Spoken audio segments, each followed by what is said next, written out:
Hello everyone, welcome to our channel United Chokros from Mumbai. Welcome back, and today I have an announcement to make. A month ago I started this channel alone, and you guys have given us shown lots of love towards this channel. Thank you very much. So I thought it was the right time to increase the community and add another member. Please welcome my colleague and the co-owner of the channel, AB. AB, if you would like to introduce yourself. Hi everyone. I am very happy to be a part of this channel. As my best friend Divya has started it, I would like to be a part of it. I was telling him from day one, but eventually now that we are part of the same team now, looking forward to give you all the latest updates of Manchester United to be in specific, and also all the Premier League games and then upcoming Champions League as well in the coming time. Would request you to like and subscribe our channel to give us maximum views so we come up with new videos every weekend if possible. Thank you very much, AB. So today's show is, as you've read the title, DV and AB show.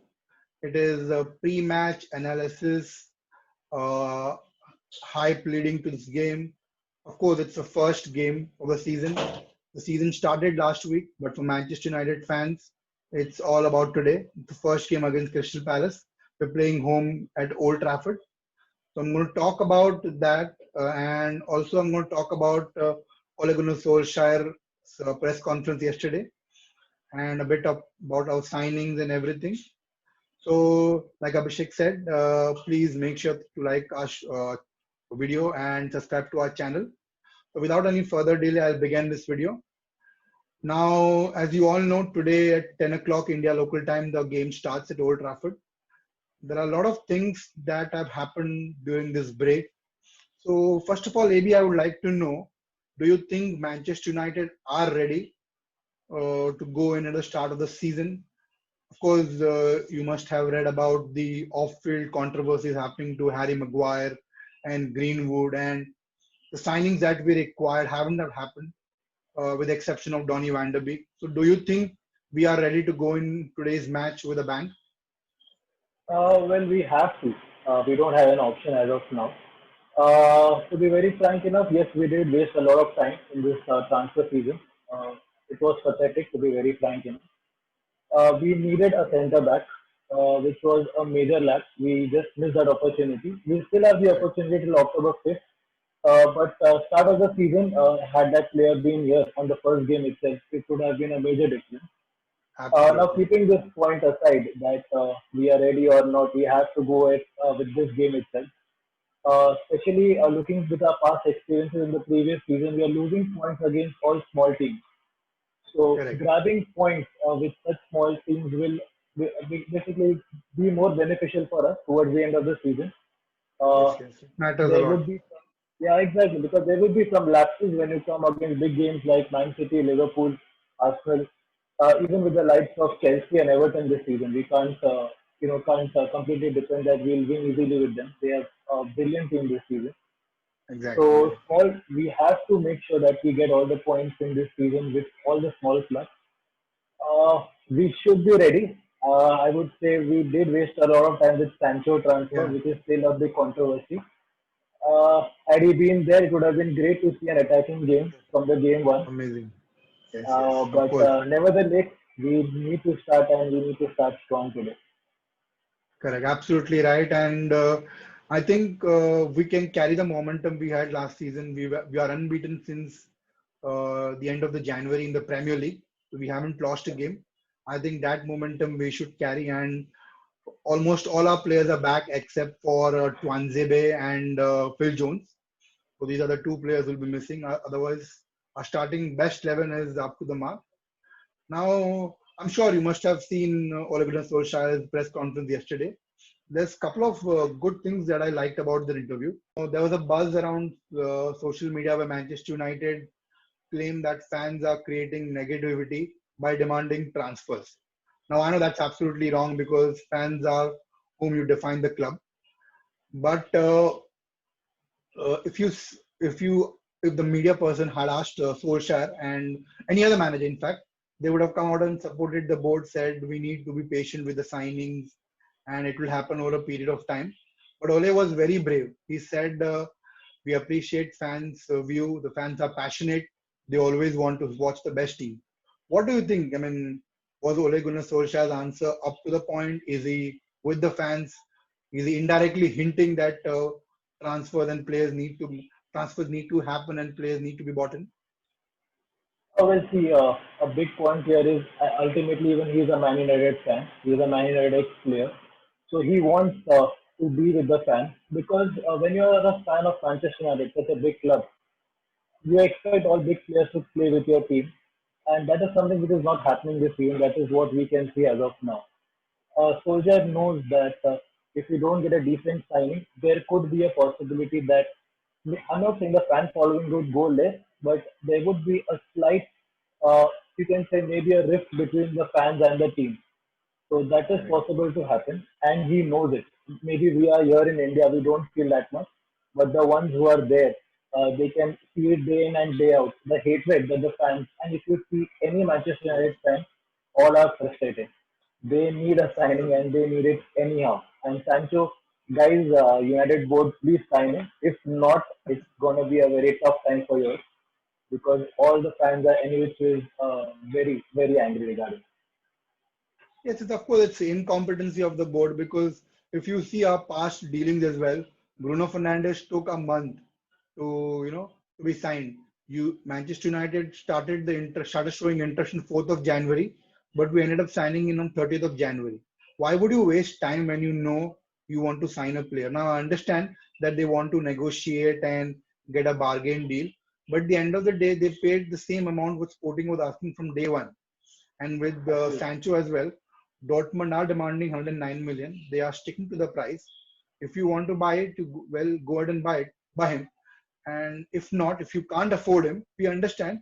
You move on and switch off. You switch on to a different target. But stretching the deal is getting more and more frustrated. Last season also, we ended up buying Harry Maguire towards the end of the transfer window, whereas we were Right. interested in him since the beginning. So this is what needs to change. The incompetency needs to change. They need to do better in terms of buying players.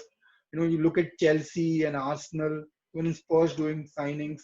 They don't waste time. If you see Liverpool, they were interested in Diego Jota yesterday night. Today morning, they've Right. almost signed him. So you need to be Absolutely. that quick. Now, I know that sometimes the deals are pretty big, the money involved is huge, but you can't stretch these deals for months and months. That is what is Right. frustrating for the fans. Yes, And going into absolutely. the season, only having Van der Beek, yeah, of course, he's a really good player, but we needed a right winger and a centre back. If they would have arrived from the before the first game itself, they could have gelled with the team and had a better combination and could have understand each other's game, and we could have shown results from the first game itself. Now there is every chance that we may end up dropping points, if not today, next week or a week after that. So I only hope that we can get the signings over the line before 5th October or as early as possible, so that we can have a better position this season and we can close the gap between Liverpool and City. Now, Absolutely. uh, if you watch the interview closely, Ole was very frustrated with the way Mason Greenwood was treated with the England team. Now imagine a 18-year-old who has not yet played for England, who's going to make his debut. Gareth Southgate went ahead and took him to the press conference. Now I don't think it was fair because Ole has always has always been protecting him. He didn't put him in the starting lineup at the beginning of the season, made sure his progress was done slowly so that he doesn't get tired. As he's only 18 years of age, his progress has to happen slowly and steadily, and then he can make a big impact. So, do you think it was wrong on the part of manager of England to get him into the press conference and the handling of what happened in the Iceland hotel, all of that? Do you think it could have been handled in a better way? Well, there are quite a lot of professional players who have played a lot of many matches than Greenwood. He's just 18 right now. Giving him in front of the media can throw any kind of bounces at you. And against a teenager, you cannot expect to keep all the top secrets within you. He will be as a new learner, and he would say whatever they ask him. So ideally, it was not the right decision. There were many better players who could have handled the situation better. And when Solskjaer had already said this, he had already kept them in loop that, just don't let him play, let him rest for some time, don't do this to him. Even after giving a couple of reminders, this behavior was not actually correct. I agree with Solskjaer completely. He is furious for a reason, and it's absolutely correct, I would say. Greenwood is Yeah, that's correct, correct. And also, I think, Phil Foden and Mason Greenwood are two young players. So making them stay together in one hotel room was also not correct. They could have put in a experienced player, one experienced player with Greenwood, another experienced player with Phil Foden, that they could learn from them and not make those kind of mistakes. So I think, yes, what those two youngsters have done is not correct. They need to be more mature, but they need that kind of guidance. Ole has been very protective and has made sure Mason doesn't make that kind of mistakes with United. But with the England team, he was not, paid that kind of attention, being a debutant and at the age of 18 grabbing all this attention. He should have been protected in a better way. That's what I feel. Let's hope that this doesn't repeat again and Greenwood doesn't get involved in another controversy, because I think he has a wonderful career ahead of him, a brilliant talent, absolutely. and Because the next anything can season would happen be a also. break. I think so. Yeah, Absolutely. Sorry to cut you in between, but if this is the initial stage where Greenwood will screw up, this will just keep a black mark on his career for throughout the rest of his career. So he had correct, an awesome season last time. So let him concentrate on his football rather than getting all the media grab. correct, absolutely right. Now, getting back to today's game against Crystal Palace, maybe what do you think will be our starting lineup for today? What do you like? What do you want United to go out with? Which players you want to start today? Well, I would say I would like to start at the goal with Henderson. All respect to David De Gea, but starting of the season, let's try giving him a boost. He's here for a reason. Mhm. We had an option to loan him out completely or maybe sell him, but keeping him back in United squad, that means he had an awesome season last season. Mhm. So Correct. I would try giving him a chance at the goal first. So he would be at the goal. And then our ideal right back would be Van Bissaka. There is no doubt in that. Go I would start. I am a bit confused with Lindelof and Eric Bailly. Yeah, I you're want not good. buy, yeah, I want buy, but at the same time, I can't give any kind of assurance that he may not give you a red card or he may be a proper player for the Yeah, entire 90 one minutes. moment, one moment he looks world class, the other moment he makes a huge blunder. Absolutely.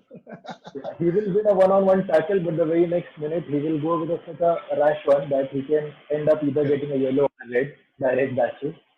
And then left back would be Luke Shaw for me. I would Okay. like to have four midfielders, starting with Pogba, uh, Mogba, and then Bruno, Rashford, and I would like to give Van der Beek also a chance today. Let him also Okay. start being his first match. And Mhm. I would like to start then let Greenwood and Martial take care of the attack in front. So Correct. a bit more like Rooney and Van Persie in the front. So Yeah, yeah. let them be given a chance, and I feel that we should start strong. It's just the start of the season. Crystal Palace Mhm. already have won their first match, so they would be a bit boosted up with their confidence. But since this is our first match, we should go really strong at them. Attack from the day one, and maybe we get good results at the end of the season. Great, great. Yeah, absolutely.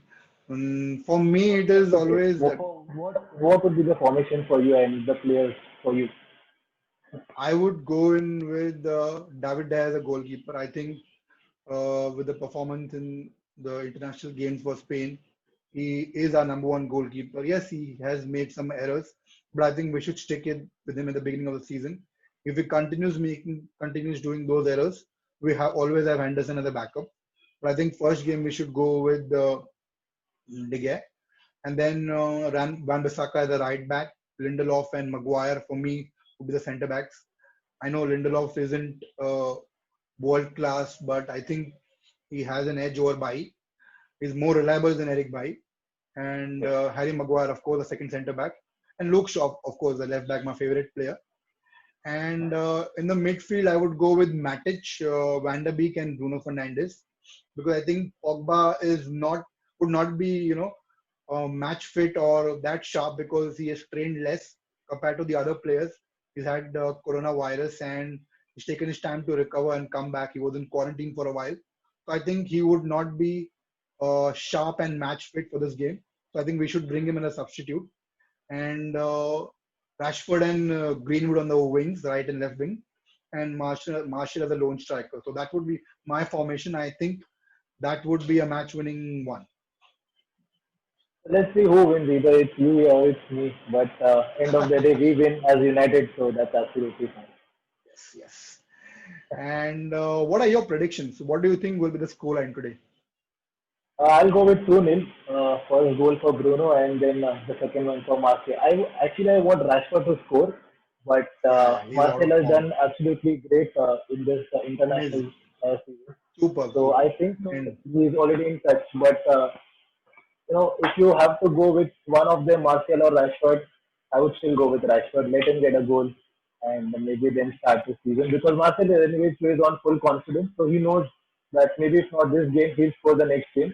But that is not the case with Rashford. So I want him to score from first match. He keeps on the confidence for the rest of the season, and then we have three or four players on whom we can rely to get a goal. correct, correct, correct. Absolutely. Yes, yes. What do you I think? hope. So, who are your players, and who do you think? What would our scoreline be? Let be more than two. Yeah, I have already said two, so let it be more than I think it will be 3-1.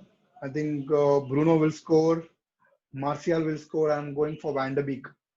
3-1 to Manchester United. Yes, they may end up conceding a goal, but I think we will score 3 goals easily. Martial, Bruno, and Van de Beek for me. That would be So the scoreline. you somehow, so along with the striker, you somehow trust Lindelof also that he may again make an error and he can get the Yeah. one goal back for them. Bro, I really don't trust any of our centre backs. Yeah, I like Harry Maguire, and I think he's better than amongst all of our centre backs. But I don't know, Lindelof and by they may do, really well. They may have a great game, but they're not reliable, man. They're not reliable at all. Yeah, yeah. Lindelof Yeah, cannot be. We cannot be dependent on Lindelof. I can trust Maguire for a matter, but not Lindelof for sure. correct, correct, absolutely. So before I end the show, I want to ask you one last question. Okay, who according to you at the end of the season will be our top goal scorer and our player of the season? Uh, Looking at the performance last season and this season, it is going to be a tough competition between Martial and Bruno Fernandes for sure. It was the same last season as well. Bruno had, I guess, a bit more as compared to Martial. The goals were less though, but the overall performance, Impact, if you had seen, correct. yeah, the impact. The moment he came from January, there was then no looking back for United. He was absolutely perfect. And the way he gelled up with the team, it never looked like that he was not a part of United earlier. So it was, but World yeah, class. this is going to, yeah, it is super. So now if Sancho signs up, then there is going to be a change in prediction because he could do wonders from the right wing.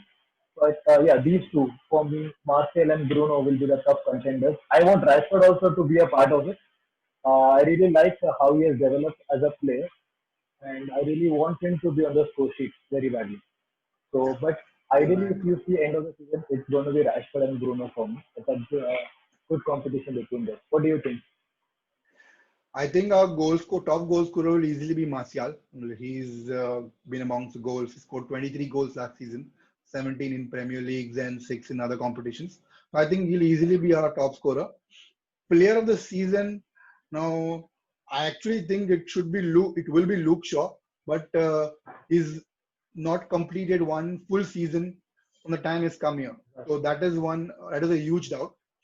If he continues to play the way he's doing and he doesn't get injured, I think Luke Shaw should be our player of the season. If not, my heart says it's going to be Bruno Fernandes. The way the impact he's had, the assists, the goals, the leadership skills he shows. He's got a very good footballing brain. That's the best part about him, and that's why he not only scores and assists, he makes people around him, play really well. Look at the impact Martial has from the time Bruno has come. The way his game has changed. He started scoring goals, started getting involved in goals. And I think if Sancho comes in, the top three is going to be the top three strikers: Rashford, Martial, and Sancho. They're going to be amazing. They're going to have a wonderful time. So I really hope we sign Sancho. If Sancho Yes. signs, then I think it's going to be tough between him and Bruno for the period of the season. Well, it is good to to always have a healthy competition amongst your team itself. Let there be a tough competition so that everyone would then play. Everyone would perform every game to have a name in the squad, the starting 11. So in Correct, a way, correct, it is good to have the healthy rivalry. So that's no problem. Let all of them fight. Ultimately, the aim is to make United number one. So correct. whomsoever becomes number one, we are all happy or we are very much okay with whomsoever is number one. We want Yes. to be United number one. That's absolutely our main goal. Okay, guys. So with this, we come to end of our show. Thank you very much for having on this for being on the show, AB. You will see a Thank you lot so of much. me and you'll see a lot of me and AB in the coming weeks. We'll be doing post-match analysis. We'll be talking about transfers. The transfer window will end in next 15 days, so we're going to have a show on that as well. There's a lot to bring to you guys. So please make sure that you subscribe to our channel to get notifications and to get updated with transfers and the beginning of the season. Thank you very much, guys, once again. Thank you, AB, for coming on the show. Thank you. Have a Thank you so great much. day, Thank you for and calling me. let's hope. Thank you Sure, for sure. making me a part. Of course, of course. Let's hope we win the game today. Glory, Absolutely. glory, Manchester United. Bye bye, Abhi. Always. United till I die.